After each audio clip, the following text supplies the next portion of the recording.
네, 오늘은 지난 시간에 이어서 1장에 대한 마지막 내용을 다루도록 하겠습니다. 이 1장은 우리가 유체역학을 하면서 접하게 되는 여러 가지 용어들을 이렇게 좀 특별한 순서 없이 이렇게 배우고 있습니다.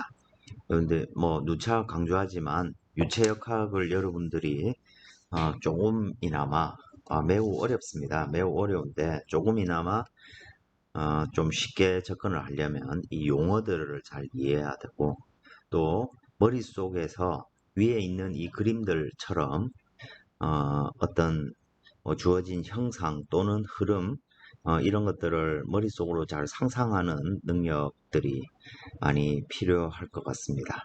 어, 먼저 그런 것들이 되어야 우리 눈에 보이지 않는 공기나 물의 흐름 이런 것들을 우리가 잘 이해할 수 있게 될 것입니다. 지난 시간에 배운 거, 뭐, 지지난 시간에 또 여러 가지 압력이라든지 전단 응력이라든지 여러 가지 용어들을 이렇게 배웠는데 또 지난 시간 배운 걸 간단히 살펴보면 가장 중요한 개념으로서 우리가 내부 에너지, 인터널 에너지, 그 다음에 엔탈피 이런 개념들을 배웠습니다. 이 내부 에너지 U는 온도의 함수였죠. 그죠? 온도의 함수로 표현될 때 실제로 만약에 퍼펙트하지 이상적인 물체가 아니면 이놈 온도 또는 뭐 압력의 함수 뭐 이런 식으로 표현될 겁니다.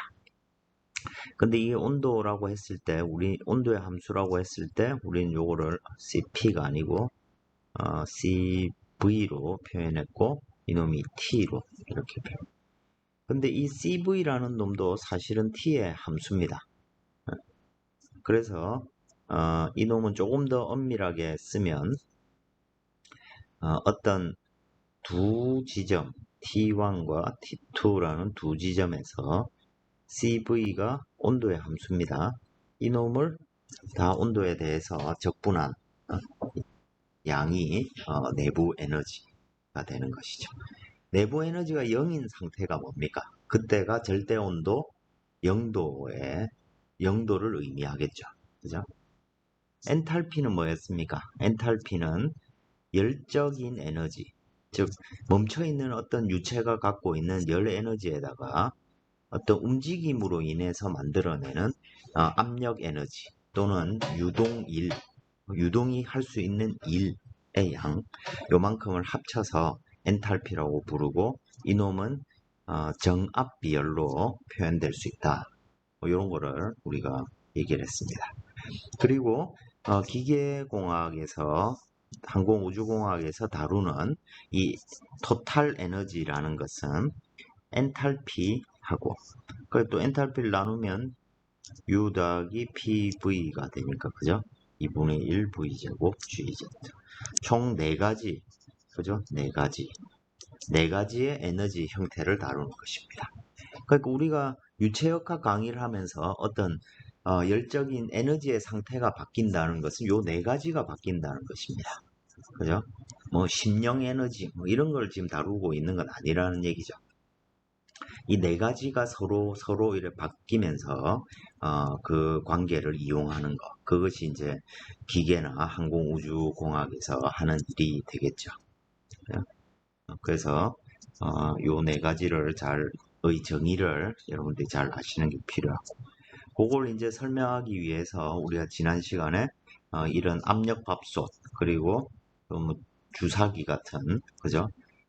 얇은 판이 이래 움직일 수 있도록 부피가 늘어날 수 있도록 이러면서 이제 여기에서 안에 주어지는 열이 다 내부 에너지로 간다는 것이고 그죠? 그리고 이놈은 주어지는 열이 내부 에너지하고 압력 에너지 두 개로 간다는 것입니다. 그죠?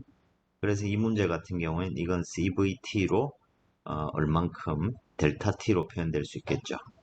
그죠? 이놈은 CP 델타 T로 하나로 표현될 수 있습니다.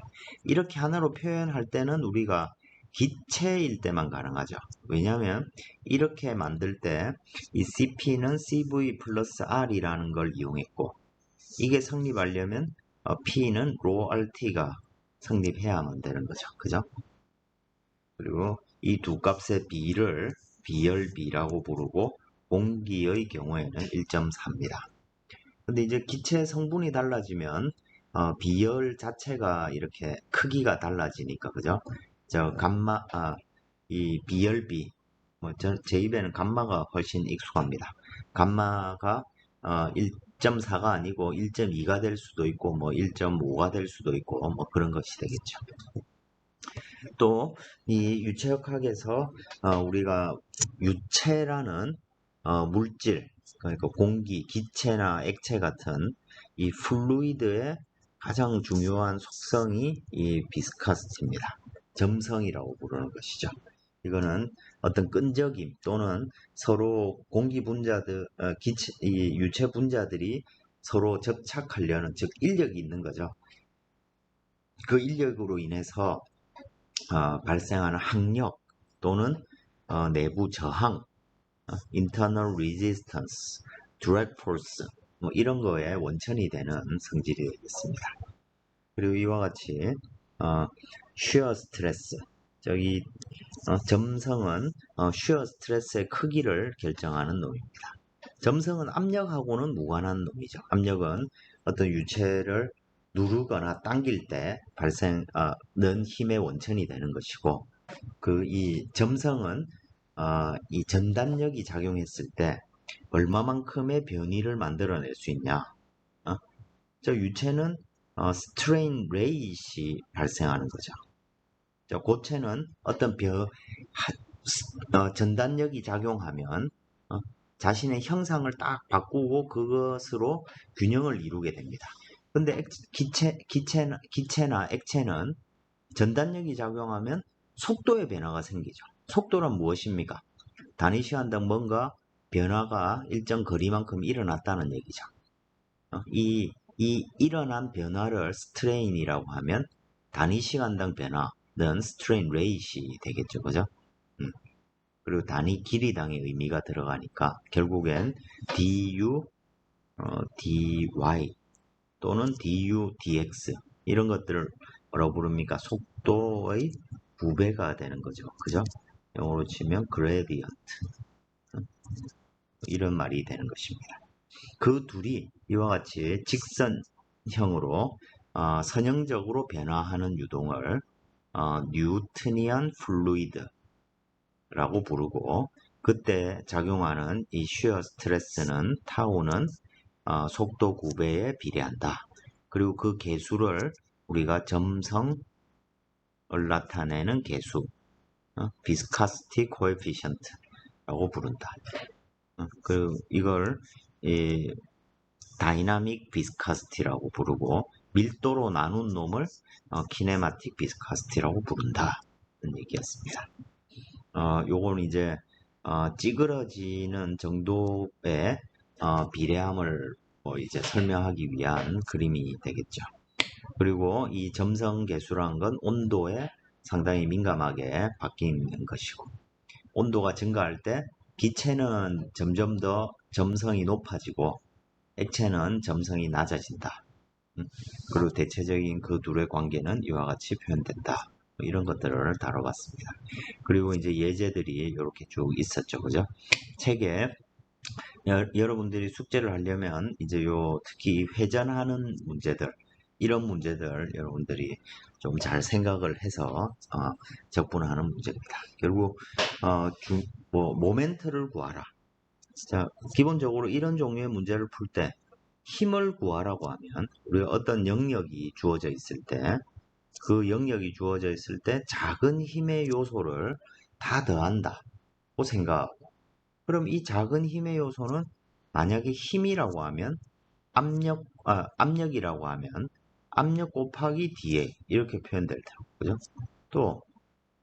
또는 쉬어 스트레스가 작용하면 단위 면적당 전단력이니까 타우 곱하기 dA 이렇게 표현되겠죠.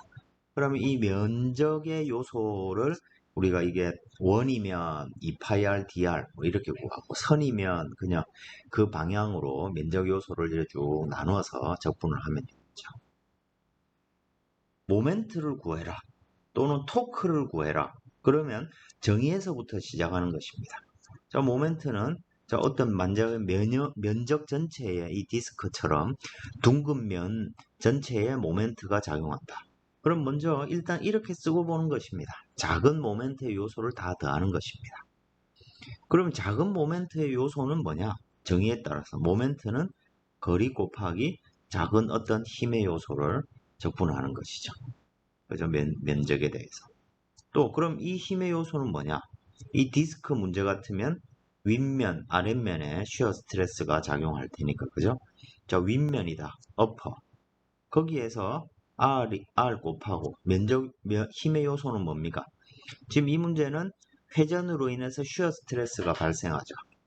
그러면 그 쉬어 스트레스 곱하기 면적 요소를 더해주면 되는 것이고, 또 면적이 있는데 아랫면, 로어, 그죠? 면에 대해서 R, 타우, dA를 구해주면 되겠죠. 그 다음에 이제 이 dA라는 면적 요소를 우리가 어떻게 생각할 것이냐. 그럼 이 큰 넓은 면이 이렇게 있다고 하면 결과적으로 이 디스크가 이렇게 회전을 하고 있는 것이니까, 그죠? 어떤 각속도를 가지고. 자, 그러면 뭐 회전 방향으로는 쉬어 스트레스가 똑같이 작용을 하겠죠. 그죠? 자, 그래서 자, 요런 띠를 생각을 하는 것이죠. 그죠? 그러면 이제 이 문제는 A 어퍼에 대해서 R 곱하고 쉬어 스트레스를 구하면 되는데 요 윗면과 아랫면에 작용하는 쉬어 스트레스를 구하면 되는 거죠.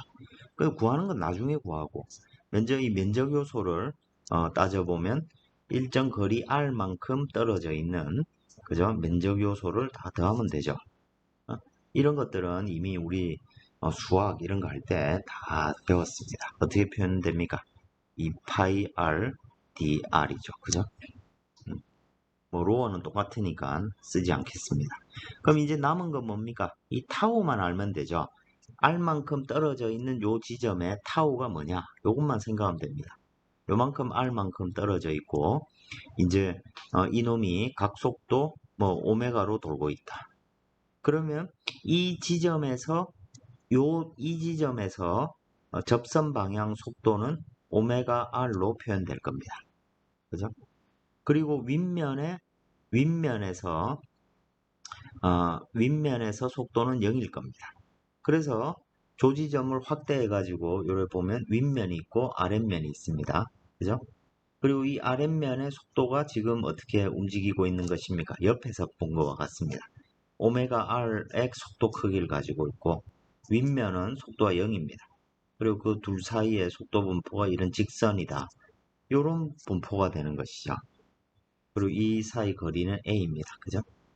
자, 그러면 내가 지금 구해야 되는 건 타우, 쉬어 스트레스니까 타우의 정의에 따라서 점성계수 곱하기 라운드 U, 라운드 지금은 이제 R의 함수로 모든 걸 표현했으니까 R이 되겠죠. 그죠? 라운드 U, 라운드 R 이렇게 표현될 겁니다. 그러면 이제 요 기울기를 구하면 되죠. 기울기인데 이건 직선 분포입니다. 그러니까 어떻게 구하면 되나요? 라운드 U, 라운드 R은 높이분의 속도 차입니다. A 오메가 R이 되겠죠. 그죠?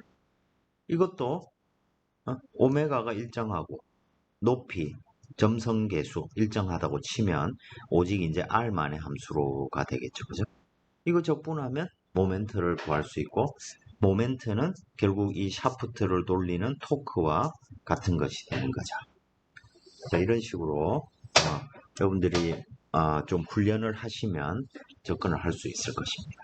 이제 문제가 항상 우리 공학 문제를 풀 때 바로 답을 얻으려고 하기 때문에 굉장히 문제가 어려워지는 것입니다. 토크를 구해라 또는 모멘트를 구하라. 그러면 모멘트란 무엇이냐부터 시작을 해야 되는데 우리는 모멘트를 어떻게 계산하느냐라는 공식을 떠올리려고 합니다. 그런데 수없이 많은 다양한 문제들에 똑같이 적용되는 공식이란 존재하지가 않는 거죠. 그러니까 공식을 떠올리는 순간 머리가 아파지고 문제를 못 풀게 되는 것입니다. 그렇기 때문에 우리가 이런 훈련, 지금 여기서 했던 이렇게 하는 훈련, 그 다음에 모멘트는 또 어떻게 정의가 되는지, 또 이 힘의 요소는 어떻게 정의가 되는지, 그 다음에 슈어 스트레스는 어떻게 정의가 되는지, 이 과정들을 이렇게 쭉 팔로우하는 훈련이 되면 유체 문제를 조금 더 쉽게 우리가 접근할 수 있게 될 것입니다. 이제 다음으로 점성과 함께 또 특히 이 공기나 기체를 다루는 경우에 이 압축성, compress, 압축하다 뭐 이런 거죠, 그죠? compressibility 하면 압축하려는 성질이죠. 압축성이라고 부릅니다. 우리 일반적으로 가스, 에어, 공기는 기체 대부분이 그렇지만 물보다 수천 배, 그죠? 수천 배 더 압축하기 쉬운 놈입니다. 거꾸로 물은 수천 배 더 압축하기 어렵다는 얘기죠. 물보다 더 압축하기 어려운 게 뭡니까? 고체죠, 그죠? 쇠파이프 이런 걸 압축한다. 거의 가능하지가 않죠, 그죠? 자, 어쨌든 이와 같이 압축이 된다. 이 얘기는 기체 분자 입장에서 보면 그 사이의 거리가 줄어든다는 얘기죠. 질량은 똑같은데 부피가 줄어들 수 있다. 이런 얘기입니다.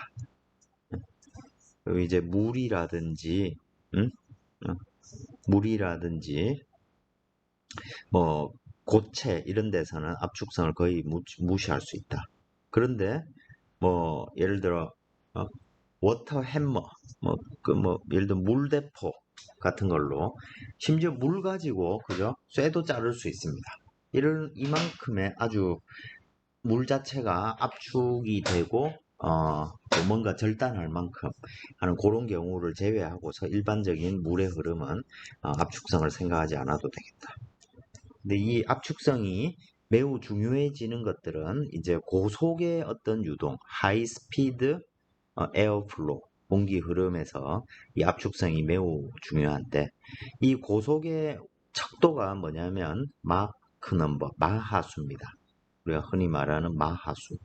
마하수는 뭐냐면 음속을 기준으로 해서 어떤 유동의 속도 또는 물체의 속도 이런 걸 얘기를 합니다. 이 마하수가 0.3보다 클 때는 이 압축성 효과가 중요해진다는 것이고, 그때 이 음속이라는 것은 음속 C는 루트 카파 RT 또는 루트 감마 RT 뭐 이렇게 많이 쓰게 됩니다. 자, 감마가 예를 들어 뭐 1.4다. 그리고 기체 상수가 287이다. 그리고 그 다음에 온도, 절대 온도 하면 뭐 이렇게 되겠죠. 그죠? 그래서 온도가 높을수록 음속이 높아진다. 그 음속이 커지면 유체가 예를 들어 비행기가 똑같이 100m per second로 난다 하더라도 온도가 낮은 때랑 높은 때랑 마하수는 달라지죠. 그죠?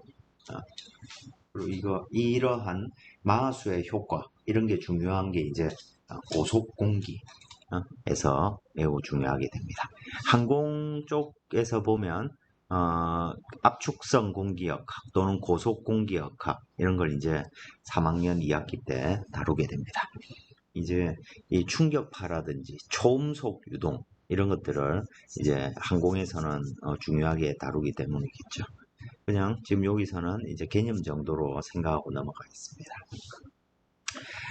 이제 다음 장을 이제 준비하는 내용인데 우리가 이제 유체나 열적인 해석 이런 걸 생각할 때 우리가 그 어떤 내가 생각하는 전체 체계를 시스템이라고 부르죠. Quantity of matter or reason in space. 우리가 연구를 하기 위해서 공간의 어떤 영역이나 물질의 어떤 양 이렇게 딱 그만큼 규정하는 규정된 요 체계를 시스템이라고 부릅니다. 정말로 많은 시스템 에어컨 뭐 등등 뭐 시스템이란 말을 많이 쓰죠. 그죠? 근데 이 시스템에는 closed system 예를 들어서 뭐 요 위에 그림처럼 이 뭐 무빙 바운더리가 이렇게 있고 요랬을 때 가스는 부피가 늘어날 수도 있고 그죠? 이게 이제 정압 상태죠. 그죠? 근데 이 안에 들어있는 fixed amount mass 그러니까 질량의 양이 일정하다는 얘기입니다. 그런데 유체 시스템은 이와 같이 갇혀 있는 유동이 아니고 이게 이제 closed 시스템이라면 유체 시스템은 오픈 시스템입니다. 왜냐하면 우리가 뭐 강의 흐름을 생각하면 그죠? 전 지구를 다 다뤄야 되죠.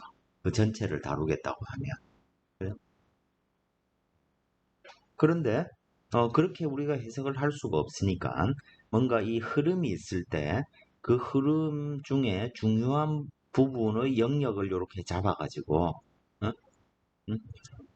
이 유체가 들어오거나 나갈 수 있는 이런 조건 그리고 이, 이 테두리가 되는 이 영역을 잡고 그 영역을 컨트롤 볼륨이라고 부릅니다.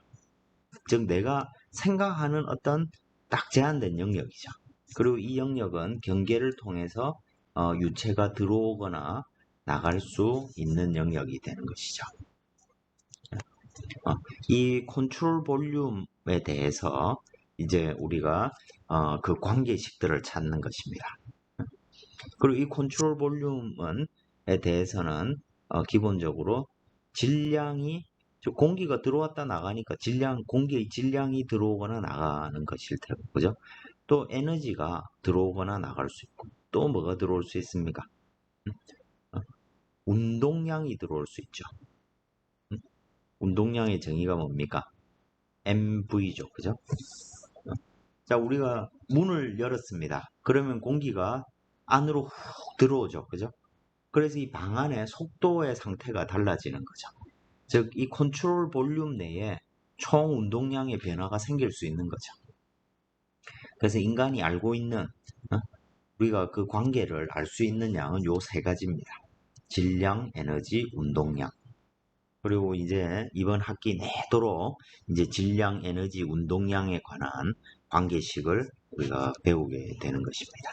그래서 이걸 이제 컨트롤 볼륨 어널리시스 그러니까 이걸 또 뭐 굳이 번역을 하자면 제어, 컨트롤 한다고 제어 최적이라고 부릅니다. 최적이 이제 볼륨이죠. 그죠? 음. 이 적자는 뭡니까? 요즘 한자를 잘 모르니까 적재량 할 때 적자죠. 어, 어.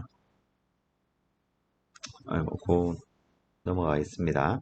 그래서 이제 그냥 컨트롤 볼륨 이렇게 얘기를 합니다. 그리고 이 컨트롤 볼륨에 대해서 우리가 제일 관심 있는 변수는 이 속도 벡터입니다. 속도 벡터와 압력입니다. 심지어는 우리가 이 속도의 벡터를 안다는 얘기는 그 유체의 모든 걸 안다는 얘기와 똑같습니다. 그리고 이 속도에 가장 큰 영향을 주는 것이 이 압력입니다. 여기 보면 normal compression stress acting at a point 어떤 점에 작용하는 수직 방향으로 압축하는 스트레스를 pressure라고 부르는 것이죠. 여기에 써놨지만 가장 중요한 다이나믹 베리어블이다. 유체역학에서. 그리고 이 프레셔는 스칼라양이다. 그래서 P는 XYZT의 함수로 나타난다. 이걸 이제 뭐 질문을 여러 가지 형태로 여러분들이 이제 했는데 표현은 XYZT로 표현된다라고 했지만 실제로는 이 얘기는 우리 어떤 내가 생각하는 공간이 있습니다. 시공간이 있습니다. 그리고 그 각각의 지점이 XYZ고 시간에 따라서 이게 바뀌겠죠. 그죠? 그랬을 때 각 지점마다 서로 다른 압력이 존재한다. 이렇게 생각을 하는 게 이제 pressure field. 우리가 장이라는 개념을 씁니다. 자기장, 즉 자기가 영향을 미치는 영역. pressure는 압력이 영향을 미치는 영역. 또는 압력이 분포되어 있는 영역 이런 말이죠. 그리고 각 지점마다 다 압력이 다르니까 그죠? 그걸 이렇게 표현을 한 것입니다. 근데 벡터는 각 지점마다 다 다르고 시간에 따라서도 변하는데 이놈은 ijk, 즉 각 방향의 성분을 갖고 있습니다. 그리고 그 각 방향의 성분도 각 지점마다 다 다르겠죠. x, y, z, t. 그래서 우리는 식을 이렇게 쓸 수가 있는 것입니다. 우리가 첫 시간에 했듯이 이놈에 대한 가속도를 구할 때 결과적으로 우리가 어떤 유체 입자를 생각해 보겠습니다. 우리가 강물이 흘러간다. 그러면 강이 이렇게 있을 때 강물이 이렇게 흘러간다. 이런 걸 이제 스트림 라인, 유선이라고 부르죠. 요거 했었습니다. 그죠? 이 유선은 속도의 방향을 다 이은 선입니다. 그죠? 자, 이걸 알려면 그죠? 나뭇잎 같은 걸 물길 위에다 딱 떨어뜨려 놓으면 그럼이 물을 따라 쭉 이렇게 흘러가죠. 그죠? 유선을 우리가 볼 수가 있습니다. 그러면 이 각 지점에서 속도가 주어져 있을 때 가속도는 얼마냐는 얘기입니다. 그럼 이 가속도라는 것은 결과적으로 유체 입자의 가속도일 거고, 그죠? 우리가 만약 유체 입자의 속도를 알고 있다. 그러면 가속도라는 것은 그 속도의 시간 변화량인 거죠. 그죠? 자, 그래서 이 속도라는 것은 결국에 결국에 x, y, z로 표현되는 놈이죠. 그죠? 그리고 이 각각의 입자 파티클의 각 위치는 시간의 함수일 겁니다. 그죠? 입자 파티클은 각 지점을 생각한다면 그 지점에서 입자는 끊임없이 어디론가 흘러가고 있을 겁니다. 시간에 따라 측정된 어떤 속도 값이 이렇게 있을 거라는 것이고, 그래서 체인 룰을 이렇게 적용하면 우리는 이렇게 x에 대한 미분이 u고 y, v, w니까 그죠? 입자의 가속도는 쉽게 말해서 어느 특정한 점이 있더라도 거기에서 속도가 계속 바뀔 수 있죠. 공간 한 점을 딱 봤을 때 속도가 계속 바뀔 수 있으니까 그놈은 오직 시간에 대해서만 바뀌는 성분이니까 우리가 이 첫 번째 텀을 local acceleration 이라고 부릅니다. 이건 0이 아니겠죠. 어떤 경우 unsteady, 즉 정상 시간에 따라서 변하지 않는 상태가 아니고 시간에 따라 변하는 상태를 unsteady라고 부르고 그러면 시간에 따라서 즉 어느 특정 점이 주어졌을 때 거기서 속도 값은 무조건 있겠죠. 근데 그 점에서 속도가 바뀌지 않는 경우 그 경우를 이제 우리는 steady라고 부릅니다. 물이 정말로 반듯하게 흘러가는 경우. 자, 물의 흐름이 이렇게 쭉 있는데, 그죠? 실제 하진 않겠죠, 이런 게. 근데 이 흐름이, 그러면 쇳물이라고 한번 생각해 보겠습니다. 포항제철 이런 데 고로에서 쇳물이 나와 쭉 흘러갑니다. 그러면 아주 균형이 잡혀 있을 때 내가 한 점, A 점의 속도를 계속 시간에 따라서 1초 단위로 측정을 했습니다.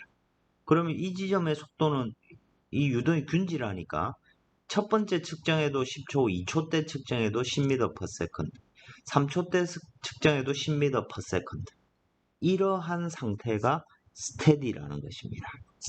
근데 이제 unsteady라고 하면 어떤 상태냐면 갑자기 땅이 흔들린다든지 아니면 전압이 달라져 가지고 이 유동이 출렁거리는 거죠.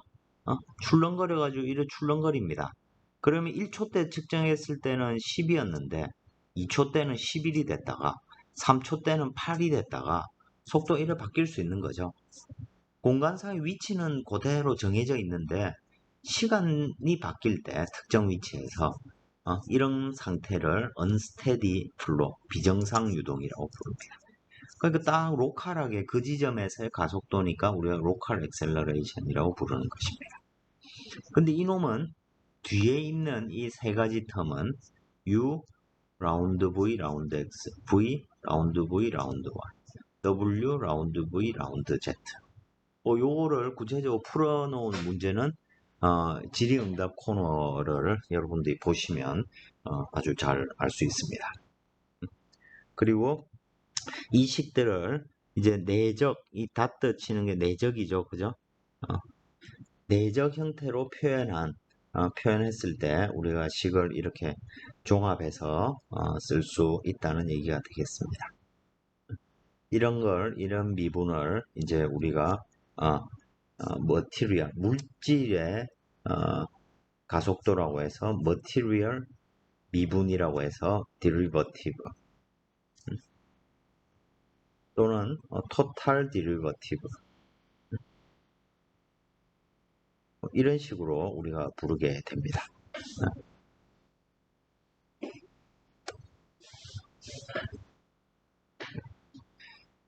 자, 두 번째 텀은 어드벡티브 액셀러레이션입니다.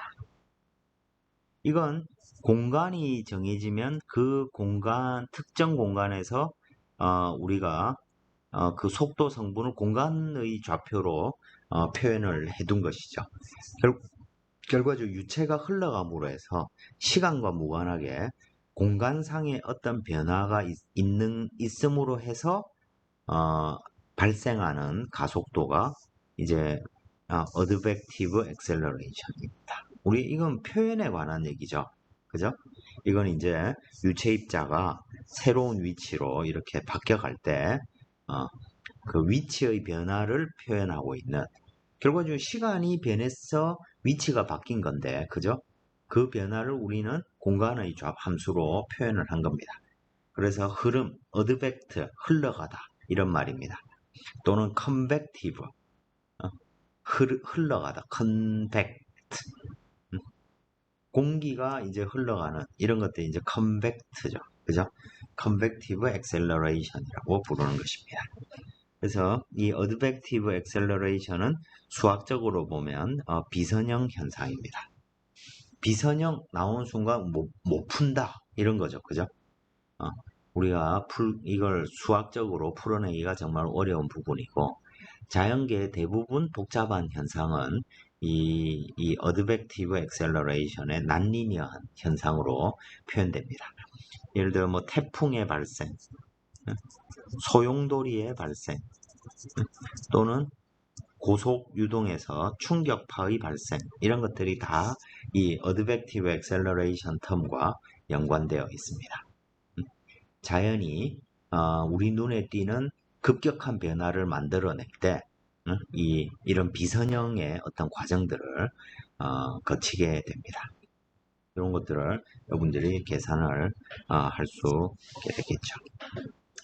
또 이 가속도라든지 속도 이런 걸 우리 눈에 보기 쉽도록 만든 것이 이제 플로우 비주얼리제이션, 유동 가시화라고 부릅니다.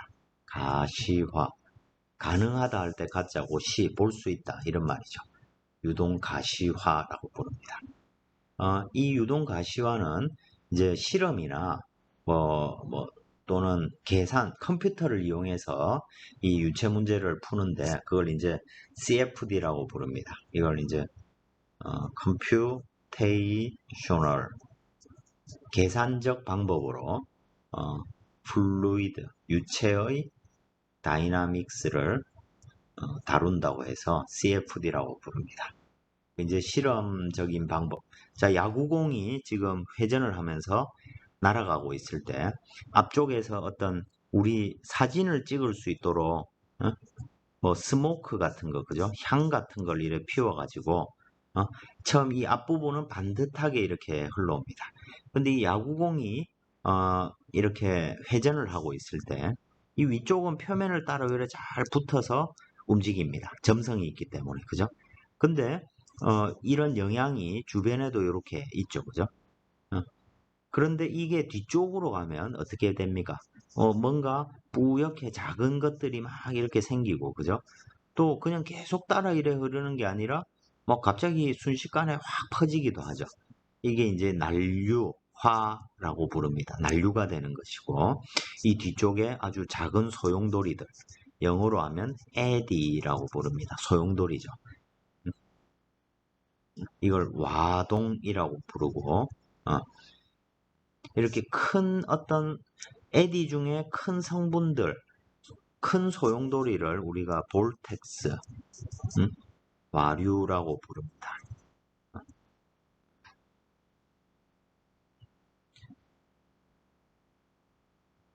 명랑 영화 다들 보셨습니까? 거기 보면 그죠? 우리 수군의 배가 그죠? 소용돌이 속으로 막 빨려 들어가는 걸 구출해내는 감동적인 장면이 있죠, 그죠? 그때 그런 것들이 이제 볼텍스죠. 바다에서 발생하는 그죠? 소용돌이 그걸 와라고 부릅니다. 한자로 와죠. 소용돌이를 나타내는 게 와입니다. 그런 것들이 태풍도 큰 틀에서 보면 볼텍스죠. 그죠? 그리고 이런 것들을 표현하는 방법으로 이제 스트림라인, 패스라인, 스트릭라인, 타임라인 뭐 이런 것들이 있고 또 이제 여러 가지 우리가 가시화를 위한 방법들이 있습니다. 이런 거는 여기서 자세히 다루지는 않겠습니다. 대신 이 스트림라인에 대해서만 좀 정교하게 볼 텐데 이 스트림라인은 기본적으로 뭐냐면 속도 벡터 어떤 순간적인 속도 벡터를 평행한 점 예를 들어 어느 점이 있습니다. 이 점에서 유동이 흘러가는 방향을 유동이 이렇게 흘러가고 있다고 하면 요 점에서 유동의 속도 벡터의 방향은 평행한 방향이 되겠죠. 그죠? 그 속도 벡터의 방향을 다 이은 선을 스트림 라인이라고 부릅니다. 이게 스트림 라인의 정의가 되는 것이죠. 자, 그러니까 결과적으로 요 지점에서 아주 미소한 방향을 생각하면 이 평행한 방향을 dr 벡터라고 하면 이 dr 벡터는 결국 dx, dy, dz 성분으로 나타내는 성분을 가지는 방향이 될 겁니다. 그리고 속도 벡터는 UVW니까 두 벡터가 속도 벡터와 dr 벡터가 평행하다 하면 각각의 성분에 대해서 아래와 같은 관계가 성립되죠. 속도에 대해서 dr, 즉 r 벡터 방향을 표시했다면 u분의 dx하고 v분의 dy, w분의 dz가 다 같은 값을 가지게 되는 것이죠. 기울기가 같다는 얘기입니다. 쉽게 말해서. 자, 그래서 우리는 속도 벡터를 알면 이 식을 이용해 가지고 이 유선을 그려낼 수가 있습니다. 요 옆에 있듯이 어떤 유동이 뭐 예를 들어 넓은 곳에 여기에 싱크홀이 있습니다. 그럼 그때 빨려 들어가는 이 유동의 흐름은 이런 모양이 될 수 있겠죠, 그죠? 그럼 각 지점의 속도의 크기가 얼마인지는 모르지만 어쨌든 흐름의 방향을 우리가 시각적으로 분명하게 알 수가 있죠. 그죠? 자, 그래서 이 마지막 식을 이용해서 그 스트림라인을 구할 수 있고 또 이제 이런 스트림라인 관련해서는 뭐 그 유튜브나 이런 데 보시면 아주 재밌는 영상들 많이 있습니다.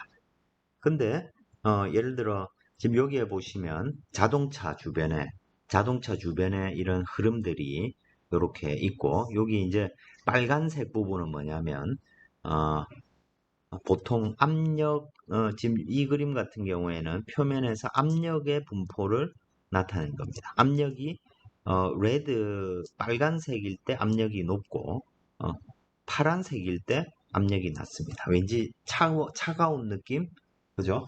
작은 느낌 이런 거죠. 그죠? 그래서 우린 이 그림을 보고 자동차 앞쪽에 엄청 압력이 높고, 그죠? 윈도우 부분에도 압력이 높고. 그런데 윈도우를 딱 지나자마자는 또 압력이 굉장히 낮은 또 영역이 있네. 이런 것들을 우리가 알 수 있게 되는 것이죠. 이걸 이제 실험하기도 하고 컴퓨터를 이용해서 계산하기도 합니다. 이런 계산을 하고 나면 또는 실험을 하고 나면 이런 유선의 주변에 자동차 주변에 공기의 흐름이 어떤지를 우리가 찾아낼 수가 있겠죠. 또 이거는 여기에 보다시피 어떤 비행체입니다. 이 비행체가 앞이 이렇게 약간 뾰족한 모양을 갖고 있을 때 여기에서부터 이렇게 소용돌이처럼 뭔가가 막 발생해 나오죠. 그죠? 실제로 저기서 소용돌이가 발생하게 됩니다. 그리고 이 소용돌이가 어떤 경로를 가지고 있는지 이런 것들이 이제 우리의 탐구 대상이 되는 것이죠.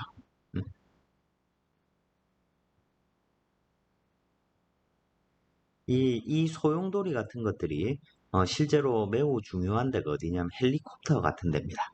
예를 들어 헬리콥터가 이렇게 비행을 하고 있습니다. 헬리콥터 이렇게 있습니다.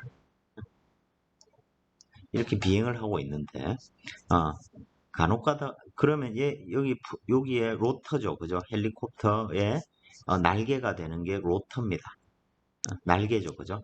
이놈이 막 빠른 속도 돕니다. 그러면 어떤 일이 생기냐면 이, 이, 이 날개 끝에서 어떤 소용돌이의 흐름이 생겨 나오게 되는 것이죠. 우리 제일 앞장에 보시면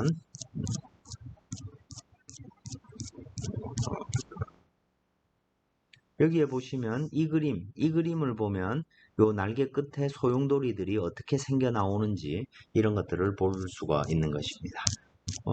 유튜브 보면 엄청나게 많습니다. 뭐 그런 걸 보시면 훨씬 직관력이 많이 생기는 거죠. 근데 문제는 이 소용돌이가 쉽게 사라지지 않고 뒤쪽까지 이렇게 쭉 흘러가야 되는데 여기에 꼬리 프로펠러가 있죠. 그죠? 이쪽으로 이 소용돌이가 빨려 들어가게 되면 이 성능에 큰 영향을 주게 됩니다. 그래서 이 뒤쪽 꼬리 날개, 꼬리 쪽에 프로펠러, 테일 로터라고 부르는데 이 테일 로터에 만약에 힘이 발생하는 힘이 막 바뀌면 어떻게 될까요? 뒤가 막 흔들릴 수 있게 되겠죠. 그죠? 그래서 이제 어떤 경우에 그런 테일의 쉐이크가 흔들림이 생기는지 이런 것들이 이제 굉장히 설계할 때 중요한 요인이 되는 것이죠. 그죠? 그리고 이제 그런 것들을 우리는 가시화라든지 스트림라인을 에 따라서 이렇게 달라질 수 있겠습니다. 기본적으로 이 스트림라인을 기초로 해서 실제로 여기에 생기는 이런 종류의 소용돌이들은 단 한순간도 같은 경로를 가지고 움직이지 않습니다. 계속 자신의 경로가 바뀝니다. 그렇다 보니까 속도 벡터의 방향은 얘가 속도 벡터만을 있는데 실제 파티클은 그 순간적인 그 속도 벡터의 선을 의 모양으로 나타나는 것이 아니라 뭐 계속 시간에 따라 바뀌니까요. 그죠? 스트림라인이 시간에 따라 계속 바뀌게 될 겁니다.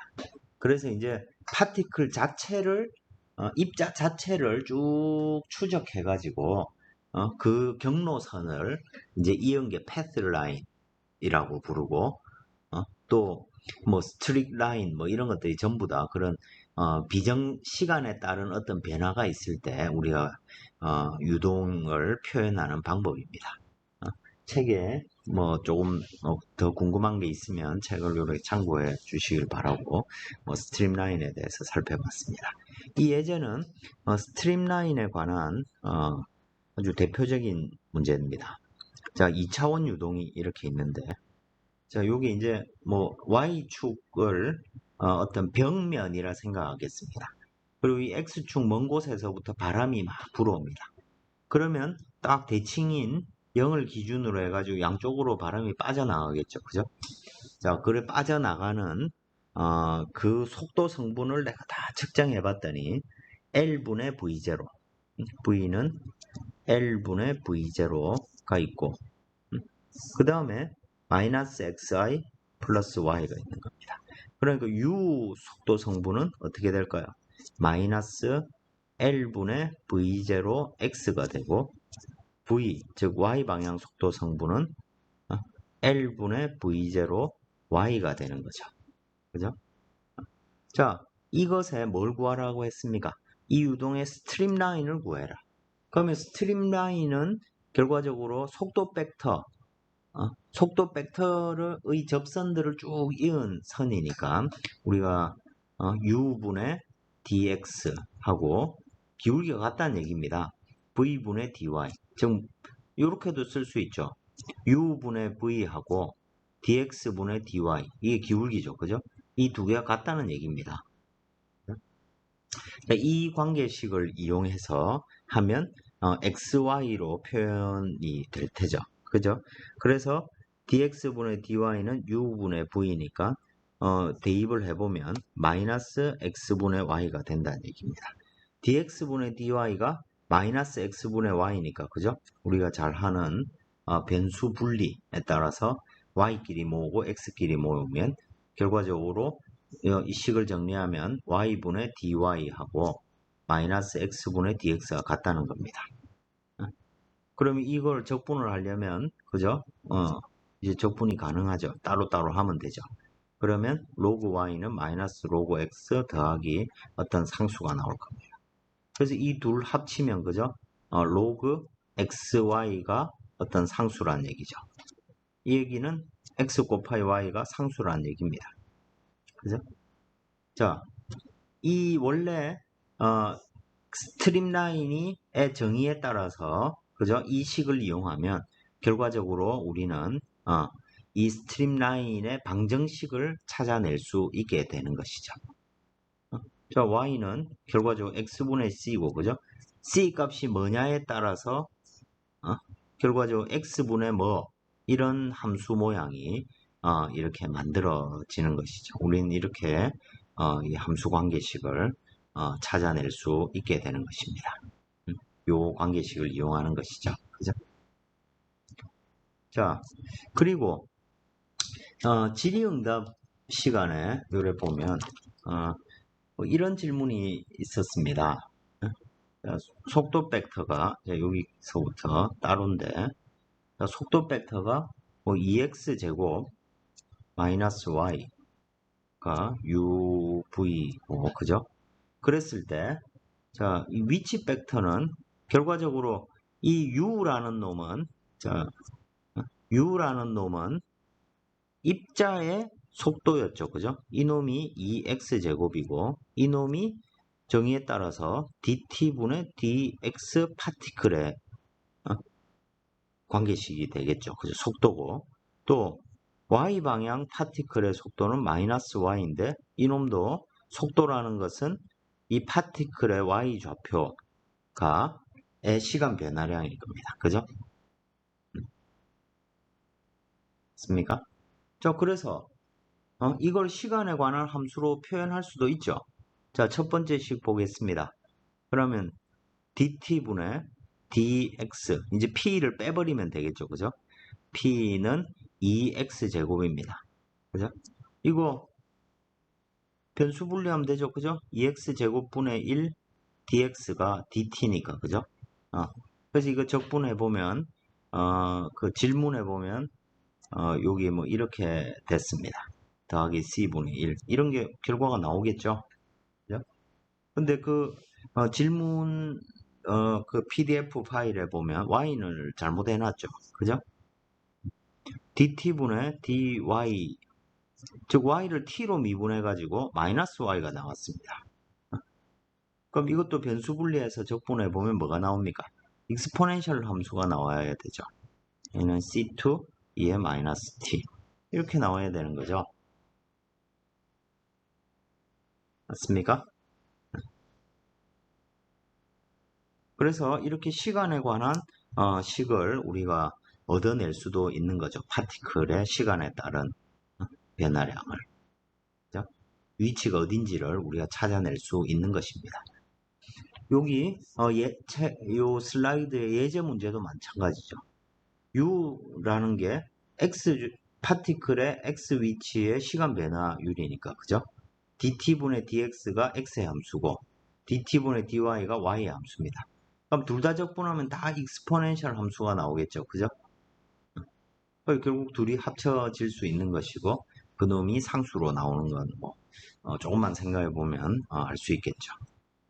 그래서 이렇게 시간의 함수로도 표현될 수 있다는 얘기입니다.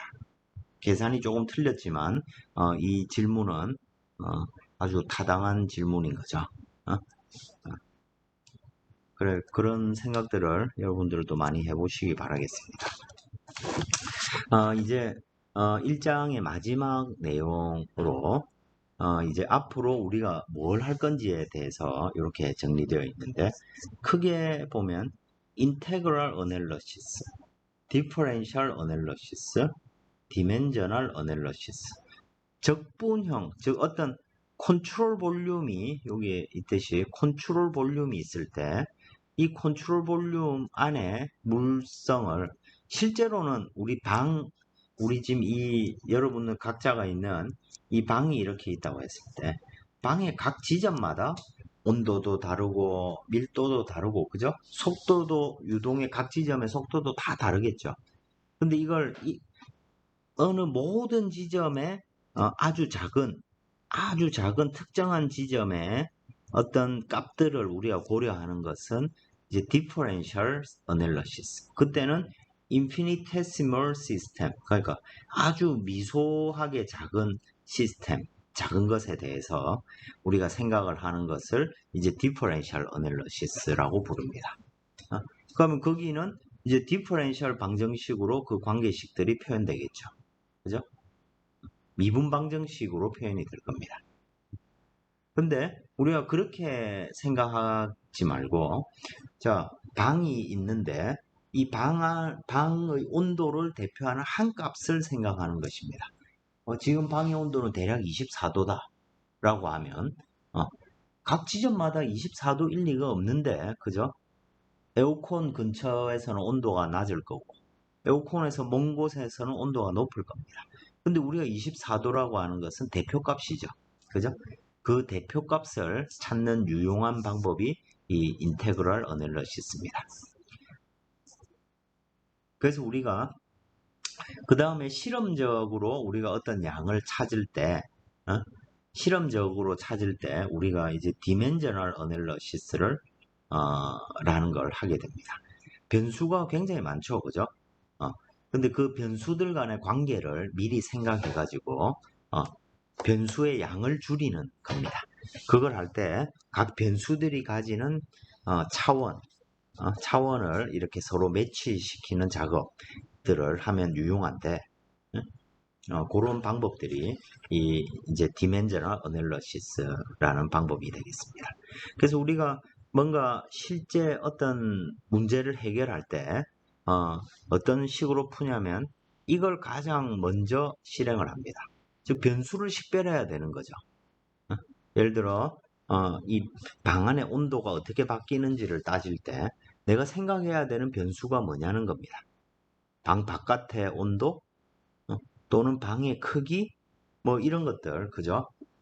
그리고 미리 내가 알 수 있으면 그 관계를 굳이 따로따로 구하지 않아도 되는 방법이 있다면 그죠? 실험의 양이 많이 줄어들 수 있겠죠. 그죠? 그래서 이런 그 결론들을 얻게 되면 그 다음에는 우리가 전체적으로 생각을 하는 것입니다. 그게 이제 인테그럴 어널리시스고 전체적으로 방의 평균 온도가 24도인 것입니다. 그 24도라는 결론을 우리가 얻게 되는 것이 인테그럴 어널리시스라면 컴퓨터 주변의 온도는 어떻게 될까를 생각하는 게 디퍼런셜 어널리시스라는 것입니다. 자, 그것을 우리가 이번 학기 유체역학을 공부함으로써 이제 전통적으로 유체역학에서는 어떤 방법으로 이 유체 문제를 접근하고 분석하는지 이걸 배우는 과정이 유체역학의 과정이 되겠습니다. 그걸 하면서 이제 유체역학의 지배방정식이라고 부르는 앞에서 얘기했듯이 세 가지입니다. 우리들이 다루고 있는 것은 질량 보존, 당연하게도 예를 들어 방에 창문과 문을 다 열어놨습니다. 그럼 이 방 안으로 들어오는 공기랑 나가는 공기의 양이 만약 같아야 되겠죠. 다를 수도 있을 겁니다. 그죠? 근데 다르면 어떻게 됩니까? 방 안에 공기의 양이 많아지는 거죠. 그죠? 그래서 방 안 공기의 양이 많아지는 거는 들어오고 나간 그죠? 공기의 양과 같아야 되는 거죠. 그러면 질량은 보존되는 것이죠. 이제 우리가 질량 보존이라고 하면 지금까지 질량이 일정하다 뭐 이런 얘기를 했는데 유체역학에서 다루는 질량 보존은 들어오고 나간 거 합치면 여기에 변한 거랑 똑같지 않느냐. 그죠? 어, 여러분은 아직 모르겠지만 그죠? 여러분들 앞으로 직장 생활을 하면 월급을 받습니다. 내 통장과 같은 거죠. 그죠? 음. 내 통장의 잔고는 어, 거의 0원에 가깝죠. 근데 월급날 그죠? 돈이 입금되면 통장의 양이 많아지는데 그죠? 어, 그 다음날 카드 결제 날이 지나고 나면 또 돈이 없어지죠. 그죠? 어, 돈이 들어왔고 그죠? 나간 양 차이만큼 내 통장에 남아 있는 거죠. 그죠? 돈이 사라진 건 아닙니다. 그죠? 물론 내 통장의 돈은 사라졌지만 어쨌든 돈은 들어왔다 나간 것입니다. 그죠? 질량 보존도 똑같은 얘기입니다. 또 에너지 보존도 똑같은 얘기입니다. 내가 어떤 컨트롤 볼륨을 생각하면 그 컨트롤 볼륨으로 질량도 들어올 수 있고, 그죠? 에너지도 들어올 수 있고, 심지어는 어, 심지어는 운동량도 들어올 수 있습니다. 또 이 양들은 또 밖으로 나갈 수도 있죠. 그죠? 그러면 이 컨트롤 볼륨 안에서 어떤 양의 어떤 양을 캐피탈 B라고 두겠습니다. 이 B, 이것들이 이제 B가 될 수 있는 거죠. 질량의 변화량은 들어오고 나간 양과 같고, 에너지의 변화량도 들어온 에너지랑 나간 에너지랑 차이만큼인 것이고, 운동량 변화량도 들어온 양과 나간 양과의 차이만큼일 겁니다. 이 세 가지 원리를 우리는 유체학의 지배방정식이라고 부르는 겁니다. 그래서 conservation of mass, 그 다음에 또 이런 에너지 보존을 나타내는 게 뭡니까? 응? 연력학 제1법칙이죠. 그죠? 자, 이 컨트롤 볼륨의 어떤 에너지의 변화량은, 그죠? 에너지의 변화량은 들어오고 나간 양의 차이죠. 근데 그 차이만큼 하고 뭐가 들어온 열과 한 일의 양과 같다. 뭐 이게 에너지 제일 법칙일 테고 어? 두 번째로 운동량에 대해서는 모멘텀 프린시플 또는 모멘텀 이퀘이션이라고 부릅니다. 자, 운동량 단위 시간당 운동량의 시간 변화율이 뭐와 같습니까? 우리 뉴턴 제2 법칙. 어떤 물체에 힘이 가해지면 운동량의 변화가 발생한다. 이게 뉴턴 제2법칙이죠. 그걸 우리가 간단히 쓰면 MA 벡터 뭐 이렇게 쓰는 것이고, 그죠? 결과적으로 운동량의 변화는 뭐냐면 뉴턴 제2법칙과 같은 얘기가 되는 것입니다. 이 세 가지를 우리는 적분형으로도 배울 테고 미분형으로도 배우게 될 텐니다. 그래서 이 세 가지 양의 양이 이제 유체 해석의 기본적인 변수가 되는 것이죠. 그리고 그런 것들을 이제 컨트롤 볼륨을 둘러싸고 있는 바운더리, 주변의 조건이 뭐냐에 따라 달라지는 거죠. 예를 들어 우리 방을 컨트롤 볼륨이라 생각했다. 그러면 이 바운더리가 창문으로 되어 있는 경우랑 콘크리트로 되어 있는 거랑 열의 출입이 달라지는 거죠.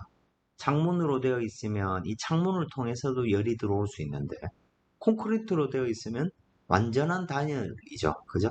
열의 출입이 없는 겁니다. 그래서 이 바운더리 컨디션 또는 물체의 서피스, 표면 이런 조건들이 에 따라서 이제 우리 이 어떤 문제를 푸는 결과들이 달라지겠죠. 또 만약에 뭐 unsteady 유동, time dependent 이게 이제 unsteady죠. unsteady 유동이라면 초기의 조건도 중요하겠죠. 그죠? 방 안의 온도가 처음에 뜨거웠는지 처음에 차가웠는지에 따라서 뭐 그 다음에 변화가 어떻게 되는지 다 달라질 겁니다. 이제 이런 것들을 이제 앞으로 우리가 배우게 되겠습니다. 여기까지가 1장에서 인트로덕션으로 배운 내용이고 유치학과의 많은 개념들을 우리가 다룬 부분이 되겠습니다. 1장 숙제는 이 캠퍼스에 따로 공지를 하겠습니다. 공지한 이후로 일주일 정도 시간을 드리도록 하겠습니다. 굳이 뭐 깔끔하게 특히 여러분들이 공부했다는 증거로 문제를 타이핑하는 사람은 없겠죠, 그죠? 괜히 그런 수고를 안 했으면 좋겠습니다. 그래서 여러분들이 문제를 지저분해도 뭐 상관없겠습니다. 여러분이 푼 거 사진을 찍든지 스캔을 하든지 해서 그거를 숙제로 제출해 주시길 바라겠습니다. 오케이. 이것으로 1장 강의를 마치도록 하겠습니다.